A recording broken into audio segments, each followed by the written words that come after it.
ഇങ്ങോട്ടേക്ക് വരാൻ സത്യമായിട്ടും ആദ്യമൊന്നും എനിക്ക് ഒട്ടും ഇഷ്ടമുണ്ടായിരുന്നില്ല കേട്ടോ. 4 വർഷങ്ങൾക്ക് മുമ്പാണ് ചെന്നൈയിലേക്ക് ആദ്യം വരുന്നത്. അന്നൊരു കൊച്ചു അപ്പാർട്ട്മെന്റും എടുത്ത് ഏതാണ്ട് ഒരു 6 മാസം നിന്നു. അത് കഴിഞ്ഞപ്പോഴത്തേക്കും പിന്നെ ഞാൻ പ്രഗ്നന്റ് ആയി. ട്വിൻസ് ആണെന്നറിഞ്ഞു. അങ്ങനെ നാട്ടിലുമായി.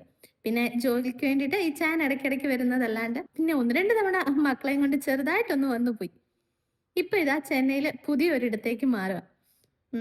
കാര്യം ചെന്നൈയില് കുറച്ച് നാളെ നിന്നിട്ടുള്ളൂ എങ്കിലും വെറുക്കാൻ മാത്രം ഒന്നും ഇവിടെ നിന്നും കിട്ടിയിട്ടില്ലെന്ന് തന്നെ പറയാം. പിന്നെ ഇവിടെ നല്ല കുറേ മനുഷ്യരെ കണ്ടു ട്ടോ.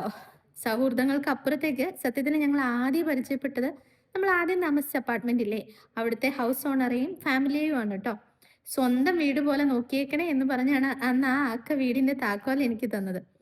അങ്ങനെ തന്നെ നോക്കുകയും ചെയ്തു.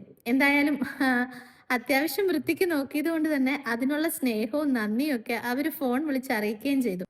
അതുകൊണ്ടാണല്ലോ അവിടം വിട്ട് വേറൊരിടത്തേക്ക് മാറുമ്പോ പോലും പിള്ളേരുമായിട്ട് ഇനി വരുമ്പോ എന്തായാലും വീട്ടിലേക്ക് വരണമെന്ന് ആത്മാർത്ഥമായിട്ട് ക്ഷണിച്ചതും. എന്തായാലും പറ്റുന്ന പോലെ ക്ലീൻ ആക്കി കൊടുത്തിട്ട് താക്കോലും കൊടുത്ത് അവിടെ നിന്ന് ഞങ്ങൾ ഇറങ്ങുവാണേ.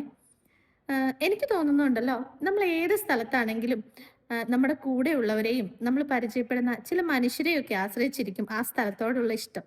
അങ്ങനെ നോക്കുമ്പോൾ ചെന്നൈ എനിക്ക് ഒത്തിരി ഇഷ്ടപ്പെട്ടു. ആഹ് എന്തായാലും മക്കളെയും കൊണ്ട് വരുമ്പോഴേക്കും പുതിയ അപ്പാർട്ട്മെന്റ് എല്ലാം ഒന്ന് സെറ്റാക്കി എടുക്കണം. ഉം. പിന്നെ ഇങ്ങനെ നിന്ന് ഞൊട്ടിക്കൊണ്ടിരുന്ന കണ്ടില്ലേ, ഒരു മാറ്റവും സംഭവിക്കൂല. അതിന് ഞാൻ തന്നെ മെനക്കെട്ടിറങ്ങണം. ഉം. അപ്പൊ ശരി, എന്നാ പിന്നെ നിർത്തിയേക്കുവാണേ.